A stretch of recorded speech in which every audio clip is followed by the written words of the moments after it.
और हो भी क्यों ना। एक छोटे से गांव से निकलकर बड़े शहर की आबोहवा में जाने की व्याकुलता उसके चेहरे पर साफ झलक रही थी। साथ ही अपनों से बिछड़ने की कल्पना भी मन में मायूसी की जगह बना रही थी। शादी के 2 साल पूरे होने वाले ही हैं। लगभग 2 साल पहले अपने सहपाठी प्रदीप के साथ परिणय सूत्र में बंधी थी। प्रदीप वही लड़का है जिसने कई बार उससे अपने प्रेम का इजहार किया और उसकी हठ धर्मिता के कारण ही कोमल भी अधिक देर तक उसके प्रेम पास से दूर नहीं रह सकी। दोनों के परिवारों को भी इनके मेल से आपत्ति नहीं थी।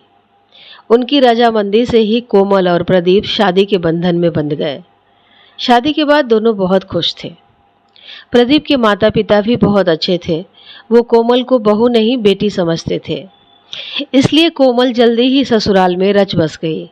वह सबका ख्याल रखती और बदले में उसे ढेरों प्यार मिलता। प्रदीप लंबे समय से एक अच्छी नौकरी की तलाश में विभिन्न कंपनियों में आवेदन कर रहा था। शादी के 2 साल बाद ही सही उसे दिल्ली की एक बहुराष्ट्रीय कंपनी में नौकरी मिली। खबर सुनकर घर में जैसे खुशी का ठिकाना नहीं था। कोमल अब पति के साथ वहीं जाने की तैयारी कर रही थी।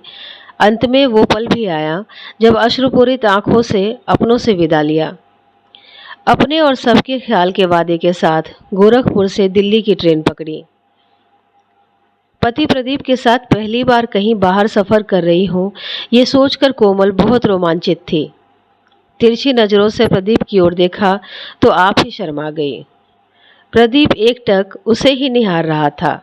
दरअसल प्रदीप शादी के बाद से ही कोमल के साथ कुछ पल अकेले गुजारने के सपने देखा करता था। गांव में माता पिता के सामने परंपरागत शर्म उसे कोमल से अपने प्रेम का इजहार करने से रोक लेती थी, मगर अब तो एक सुकून था अपने सपनों के दुनिया में जाने का। ख्यालों में कब रास्ता गुजर गया पता ही नहीं चला। नई दिल्ली रेलवे स्टेशन। बोर्ड देखकर दिल जोर जोर से धड़क रहा था। प्रदीप ने सामान उतारा। टैक्सी पकड़कर दोनों मालवीय नगर आ गए। वही प्रदीप को कंपनी ने रहने के लिए फ्लैट दिया था। दोनों खुश थे, बेहद खुश। घर में सब कुछ व्यवस्थित हो चुका था। रविवार छुट्टी का दिन था। सोमवार को प्रदीप के ऑफिस का पहला दिन था। अच्छा बीता, मगर बीच बीच में कोमल याद आती रही। उधर कोमल तो उसके जाने के बाद से ही आने की प्रतीक्षा में बैठी रही। किसी तरह दिन बीतने लगे। प्रदीप धीरे धीरे ऑफिस के काम में मशगूल रहने लगा और कोमल उसकी प्रतीक्षा में व्यस्त।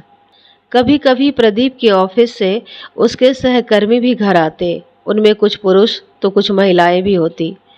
सभी खुले मिजाज के थे और खुश मिजाज भी।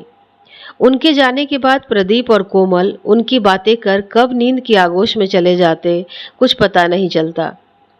नई नौकरी में प्रदीप बहुत व्यस्त था, मगर हफ्ते के आखिरी दिन मिली छुट्टी में प्रदीप कोमल को बाहर घुमाने ले जाता और दोनों अपनी एक हफ्ते की व्यस्तता को भूल जाते। इसी तरह वक्त निकलने लगा। कुछ समय बाद प्रदीप के बॉस कंपनी के किसी डील को लेकर शहर से बाहर जा रहे थे। प्रदीप अपनी मेहनत एवं काम के प्रति लगन से उन्हें प्रभावित कर चुका था, इसलिए ऑफिस के सारे जिम्मेदारी प्रदीप को सौंपकर वो चले गए। ऑफिस में काम का बोझ बढ़ चुका था, इसलिए प्रदीप देर तक ऑफिस में रुकने लगा, कभी कभी छुट्टी वाले दिन भी। कोमल हमेशा की तरह उसका इंतजार करती रहती। अक्सर देर होने पर प्रदीप उसे खाना खाकर सो जाने की बात कहता रहता, क्योंकि वो अपने सहयोगियों के साथ ऑफिस से ही खाना खाकर आता। कोमल को प्रदीप के बगैर अच्छा नहीं लगता था, मगर मजबूरी में वो किसी तरह थोड़ा बहुत खाकर सो जाती। यही रोज की दिनचर्या हो चली थी। जिस छुट्टी के इंतजार में कोमल हंसकर हफ्ते के 6 दिन गुजार देती थी, अब वो भी नसीब नहीं हो रहा था। धीरे धीरे प्रदीप का साथ छूट रहा था और कोमल टूट रही थी। पति एक झलक देखे उसके लिए दिन भर तैयार होकर बैठती, मगर प्रदीप को फुर्सत कहाँ थी। अपने सहकर्मियों की हंसी ठिठोली, उनका आकर्षण ही प्रदीप की बातों से झलकने लगा था, जो कहीं न कहीं कोमल के मन में उनके लिए जलन की जगह घर कर रही थी।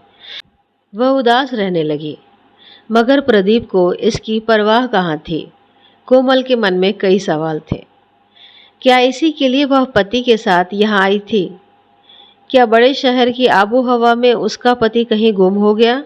या फिर वो छोटा-सा गाँव ही अच्छा था, जहाँ बड़ों की सेवा से आशीर्वाद और पति का भरपूर प्यार जीवन का असीम सुख देता था?